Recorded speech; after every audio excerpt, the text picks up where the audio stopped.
Hi friends, welcome back to SilusKitchen. ഇന്ന് നമ്മൾ ചെയ്യുന്ന ഒരു സ്പെഷ്യൽ ബിരിയാണിയാണ് കാന്താരി ബിരിയാണി. എരിവും മധുരവും ഒക്കെ ചേർന്ന ഒരു മിക്സ്ഡ് ആയിട്ടുള്ള നല്ല ടേസ്റ്റി ആയിട്ടുള്ള ഒരു ബിരിയാണിയാണിത്.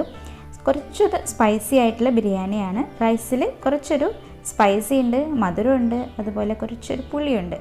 എല്ലാം കൂടെ ഒരു മിക്സ് ആയിട്ട് നല്ലൊരു ടേസ്റ്റി ആയിട്ടുള്ള ഒരു ബിരിയാണിയാണിത്. അപ്പോൾ ബിരിയാണി എങ്ങനെ ഉണ്ടാക്കുന്നതെന്ന് നോക്കാം. അപ്പോൾ അതിന് വേണ്ടിയിട്ട് 1 കിലോ ചിക്കൻ എടുത്തിട്ടുണ്ട്. ചിക്കൻ്റെ മസാല തയ്യാറാക്കാനായിട്ട് 1 പിടി വെളുത്തുള്ളി എടുത്തിട്ടുണ്ട്, 1.5 പിടി ചെറിയ ഉള്ളി എടുത്തിട്ടുണ്ട്, 3 കഷ്ണം ഇഞ്ചി എന്നിവ എടുത്തിട്ടുണ്ട്. ഇനി ഇതെല്ലാം കൂടി ഒരു മിക്സിയുടെ ജാറിലോട്ട് ഇട്ട് കൊടുക്കാം. ശേഷം നമ്മൾ എരിവിന് വേണ്ടിയിട്ട് കാന്താരി മുളകാണ് ഉപയോഗിക്കുന്നത്. പച്ചമുളക് ഇതിൽ ഉപയോഗിക്കുന്നില്ല. എരിവിന് ഫുള്ളായിട്ട് യൂസ് ചെയ്യുന്നത് കാന്താരി മുളകാണ്. ഇതിപ്പോൾ 1/2 കപ്പോളം കാന്താരി മുളക് ചേർത്തിട്ടുണ്ട്. എല്ലാം കൂടി അരച്ചതിന് ശേഷം ഈ അരപ്പ് ചിക്കനിൽ ചേർത്ത് കൊടുക്കുക. ആവശ്യത്തിനുള്ള ഉപ്പ് ചേർത്ത് കൊടുക്കുക. 2 ടേബിൾ സ്പൂൺ നാരങ്ങ നീര് അല്ലെങ്കിൽ വിനാഗിരി ചേർത്ത് കൊടുക്കുക. ഒരു നുള്ള മഞ്ഞൾപ്പൊടിയും കൂടിയും ചേർത്ത് നല്ലപോലെ ഒന്ന് മിക്സ് ചെയ്തതിന് ശേഷം 1 മണിക്കൂർ വെയിറ്റ് ചെയ്യാം. അപ്പോഴേക്കും നമുക്ക് മസാല തയ്യാറാക്കാം. അതിന് വേണ്ടിയിട്ട് ഒരു ബിരിയാണി ചെമ്പിലോട്ട് ഓയിൽ ചേർത്ത് കൊടുക്കുക. അപ്പോൾ ഞാനിവിടെ വെളിച്ചെണ്ണയും നെയ്യും കൂടി മിക്സ് ചെയ്തിട്ടാണ് എടുത്തിട്ടുള്ളത്. നിങ്ങൾക്ക് കംപ്ലീറ്റ് ആയിട്ട് ഓയിൽ എടുക്കണമെങ്കിൽ അങ്ങനെ എടുക്കാം, ഇല്ലെങ്കിൽ ഗീ ആണ് എടുക്കുന്നെങ്കിൽ ഗീ കംപ്ലീറ്റ് ആയിട്ട് എടുക്കാം. ഇതിലോട്ടൊരു വലിയ 3 സവോളയാണ് ഞാൻ എടുത്തിട്ടുള്ളത്. വലുതല്ല, ഒരു മീഡിയം സൈസ് ആണെങ്കിൽ 4 സവോള നിങ്ങൾക്ക് എടുക്കാം. അതുപോലെ തന്നെ 4 ചെറിയ തക്കാളി, ഒരു മീഡിയം സൈസ് തക്കാളിയാണ് എടുത്തിട്ടുള്ളത്, 4 എണ്ണമാണ് എടുത്തിട്ടുള്ളത്. വലുതാണെങ്കിൽ 3 എണ്ണം എടുത്താൽ മതിയാവും.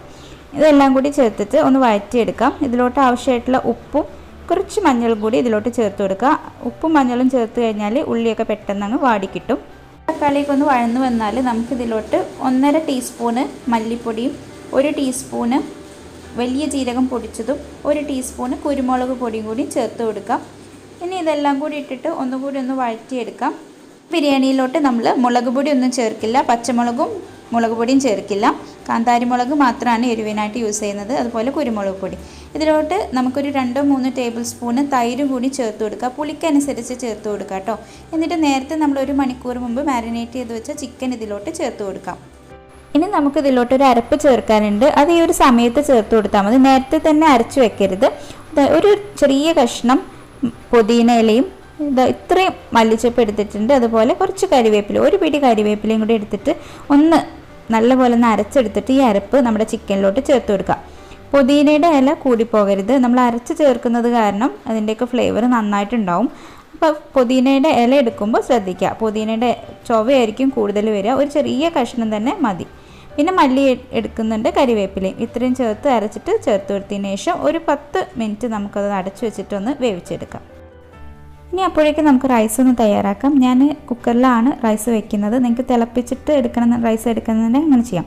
ഞാനിപ്പോൾ ദം ചെയ്യാൻ എളുപ്പത്തിന് വേണ്ടിയിട്ടാണ് ഇങ്ങനെ ചെയ്യുന്നത്. അപ്പോൾ അതിന് വേണ്ടിയിട്ട് കുക്കറിലോട്ട് കുറച്ച് കോക്കനട്ട് ഓയിലും അതുപോലെ തന്നെ നെയ്യും ചേർത്ത് കൊടുത്തു. 1 സവോള ചെറുതായിട്ട് കനം കുറച്ചത് അരിഞ്ഞത് ചേർത്ത് കൊടുത്തു. ആദ്യം ഞാൻ സവോള ഒന്ന് ഫ്രൈ ചെയ്തെടുക്കുകയാണ് ചെയ്യുന്നത്. ഇനി ഇതൊരു ഗോൾഡൻ ബ്രൗൺ ആവണ വരെ നമുക്കിതൊന്ന് വഴറ്റിയെടുക്കാം. ഇതിലോട്ട് തന്നെ കാഷ്യും അതുപോലെ തന്നെ റൈസിൻസും കൂടി ചേർത്തിട്ടുണ്ട്. ഇത് നല്ലപോലെ ഒന്ന് മിക്സ് ചെയ്ത് നുള്ളു പഞ്ചസാര വേണമെങ്കിൽ ചേർത്ത് കൊടുക്കാം കേട്ടോ, പെട്ടെന്ന് ആ ബ്രൗൺ കളർ ആവാൻ വേണ്ടിയിട്ട്. ഇനി ഇത് നമുക്കൊന്ന് കോരി മാറ്റാം. ഇനി ഇതിൽ തന്നെയാണ് ഞാൻ റൈസ് കുക്ക് ചെയ്യുന്നത്. ഇങ്ങനെ ചെയ്ത് കഴിഞ്ഞാൽ ആ ഓണിയൻ്റെ ടേസ്റ്റ് നമുക്ക് കിട്ടുകയും ചെയ്യും, പെട്ടെന്ന് നമുക്ക് ചെയ്തെടുക്കാനും പറ്റും. അതേ ഓയിലിലോട്ട് തന്നെ ഒരു 4 ഗ്രാമ്പു ചേർത്തിട്ടുണ്ട്, 5-6 ഏലക്കായും 2 കഷ്ണം പട്ടയും ചേർത്ത് കൊടുക്കുക. ഇതൊന്ന് പൊട്ടി വന്നതിന് ശേഷം നമുക്ക് വെള്ളം ചേർത്ത് കൊടുക്കാം. ഞാനിവിടെ 5 കപ്പ് റൈസാണ് എടുക്കുന്നത്, അപ്പോൾ 9.5 കപ്പ് വെള്ളമാണ് ചേർത്തിട്ടുള്ളത്. നമ്മൾ ദമ്മ് ചെയ്യുന്നുണ്ട്, അപ്പോൾ അതുകൊണ്ടാണ് ആ ഒരു വേവിൽ മതി. ഇനി ഇതിലോട്ട് ആവശ്യമായിട്ടുള്ള ഉപ്പും കൂടിയും ചേർത്ത് കൊടുക്കുക. വെള്ളം ഒന്ന് തിളച്ച് വരുമ്പോൾ നമുക്കിതിലോട്ട് അരി ചേർത്ത് കൊടുക്കാം.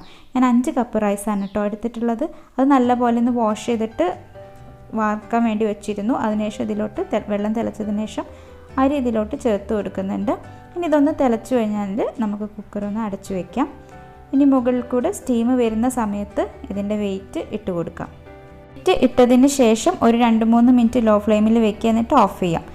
അപ്പോഴേക്കും നമ്മുടെ ചിക്കനൊക്കെ കറക്റ്റായിട്ട് ഒന്ന് വെന്ത് വന്നിട്ടുണ്ട്. ഇനി ലാസ്റ്റായിട്ട് ഇതിലോട്ട് 1/2 ടീസ്പൂണ് ഗരം മസാല ചേർത്ത് കൊടുക്കുന്നുണ്ട്. ചിക്കൻ മസാല ഞാൻ ചേർക്കുന്നില്ല, ഗരം മസാല മാത്രമേ ചേർക്കുന്നുള്ളൂ. ഗരം മസാലയുടെയും കാന്താരി മുളകിൻ്റെയും ഇഞ്ചിയുടെയൊക്കെ ഒരു ടേസ്റ്റ്, ഫുൾ ഒരു ഫ്ലേവറാണ് ഇതിൽ. നല്ല ടേസ്റ്റാണ്, നല്ല സ്പൈസി ആയിട്ടുള്ള ചിക്കനാണിത്. വേറെ നമ്മൾ മസാല മുളക് പൊടിയും അതുപോലെ പച്ചമുളകൊന്നും ചേർക്കുന്നില്ല. ഇനി ഇതെല്ലാം കൂടി ഒന്ന് മിക്സ് ചെയ്തതിന് ശേഷം ഒരു 5 മിനിറ്റും കൂടി ഇതുപോലെ ഒന്ന് അടച്ചു വയ്ക്കാം.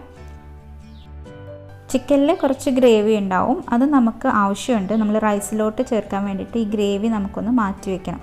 ഇപ്പോൾ ചിക്കനൊക്കെ നല്ലപോലെ കറക്റ്റായിട്ട് വന്നിട്ടുണ്ട്. ഇനി നമുക്ക് ഈ ഗ്രേവി ഒന്ന് ഇതിൽ നിന്ന് മാറ്റിയെടുക്കാം. നമ്മൾ റൈസ് ദം ചെയ്യുന്ന സമയത്ത് ഇടയിൽ നമുക്ക് ചേർക്കാൻ വേണ്ടിയിട്ടാണ്. അപ്പോഴേക്കും നമ്മുടെ റൈസൊക്കെ റെഡി ആയിട്ടുണ്ട്. നമുക്കതൊന്ന് തുറന്ന് നോക്കാം. ഇനി ഇത് നല്ലപോലെ ഒന്ന് മിക്സ് ചെയ്യുക. ലാസ്റ്റ് ഒരു പ്രൊസീജിയർ എന്ന് പറയുന്നത് ദം ചെയ്തെടുക്കാം. ഇപ്പോൾ ചിക്കനും റെഡി ആയിട്ടുണ്ട്, റൈസും റെഡി ആയിട്ടുണ്ട്. ഇനി ഇത് ദം ചെയ്തെടുക്കുക, അത് മാത്രമേ ചെയ്യാനുള്ളൂ. ദം ചെയ്യാൻ വേണ്ടിയിട്ട് ചിക്കൻ്റെ മുകളിൽ ഞാൻ വാഴയില വാട്ടിയിട്ട് അതിങ്ങനെ വെച്ച് കൊടുക്കുന്നുണ്ട്. നമുക്ക് വാഴയില കിട്ടുന്നുണ്ടെങ്കിൽ അതാവും നല്ലത്. ഇതുപോലെ വെച്ചതിന് ശേഷം ഇതിൻ്റെ മുകളിലാണ് ഇനി ഞാൻ റൈസ് ഇടാൻ പോകുന്നത്. ഫസ്റ്റ് ലെയർ റൈസ് നമ്മളൊന്ന് ലെവൽ ചെയ്തെടുക്കാം. ഇനി ഇതിൻ്റെ മുകളിലായിട്ട് ഗരം മസാല ചേർത്ത് കൊടുക്കുക. അപ്പോൾ ഇത് വീട്ടിൽ നിന്നും പൊടിച്ചെടുത്ത ഗരം മസാലയാണ്. ഗരം മസാലയുടെ റെസിപ്പി ഞാൻ മുന്നേ പോസ്റ്റ് ചെയ്തിട്ടുണ്ടായിരുന്നു. നമ്മൾ നേരത്തെ മാറ്റി വെച്ചില്ലേ ഗ്രേവി, അത് ഇതിൻ്റെ മുകളിലായിട്ട് ഇട്ട് കൊടുക്കാം. നെയ്യ് ചേർത്ത് കൊടുക്കാം. പിന്നെ നമ്മൾ നേരത്തെ വറുത്ത് കോരി മാറ്റി വെച്ച ഉള്ളി ചേർത്ത് കൊടുക്കുക.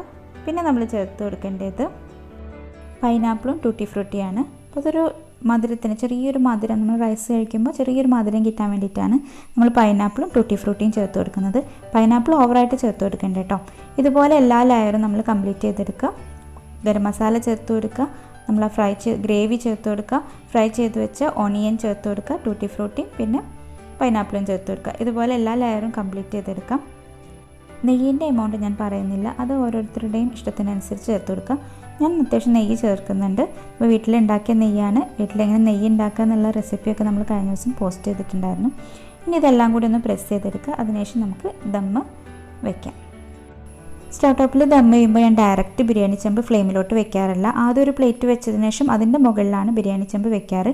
3/4 മണിക്കൂറാണ് ഞാൻ ദമ്മ് ചെയ്തെടുത്തത്. അതിൽ ആദ്യത്തെ അരമണിക്കൂർ ഹൈ ഫ്ലെയിമിലിട്ടതിന് ശേഷം പിന്നെ ഫ്ലെയിം കുറച്ച് വെച്ചു. അങ്ങനെ ടോട്ടൽ 3/4 മണിക്കൂർ ദം ചെയ്തു. അപ്പോൾ ദമ്മൊക്കെ കഴിഞ്ഞിട്ടുണ്ട്. നമ്മൾ ബിരിയാണി ചെമ്പ് ഓപ്പൺ ആക്കിയിട്ടുണ്ട്. ഇനി ഇതെല്ലാം കൂടി ഒന്ന് മിക്സ് ചെയ്തെടുക്കണം. ഒന്ന് മിക്സ് ചെയ്തതിന് ശേഷം നമുക്ക് സെർവ് ചെയ്യാവുന്നതാണ്. അപ്പോൾ ഈ ഒരു റൈസിൻ്റെ പ്രത്യേകത എന്ന് പറഞ്ഞാൽ കുറച്ചൊരു സ്പൈസിയാണ്. അതോടൊപ്പം തന്നെ നമ്മൾ റൈസ് കഴിക്കുമ്പോൾ ഇടയ്ക്കൊരു മധുരം നമുക്ക് കഴിക്കാൻ കിട്ടുന്നുണ്ട്.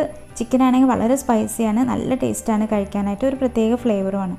അപ്പോൾ എല്ലാവരും ഇതുവരെ ട്രൈ ചെയ്യാത്ത ആരെങ്കിലുമൊക്കെ ഉണ്ടെങ്കിൽ ഒന്ന് ചെയ്ത് നോക്കുക. കാന്താരി ബിരിയാണി സൂപ്പറാണ്. അപ്പോൾ നമ്മുടെ വീഡിയോ ഇഷ്ടമായിട്ടുണ്ടെങ്കിൽ ലൈക്ക് ആൻഡ് ഷെയർ ചെയ്യാൻ മറക്കരുത്. Thanks for watching. Have A nice day.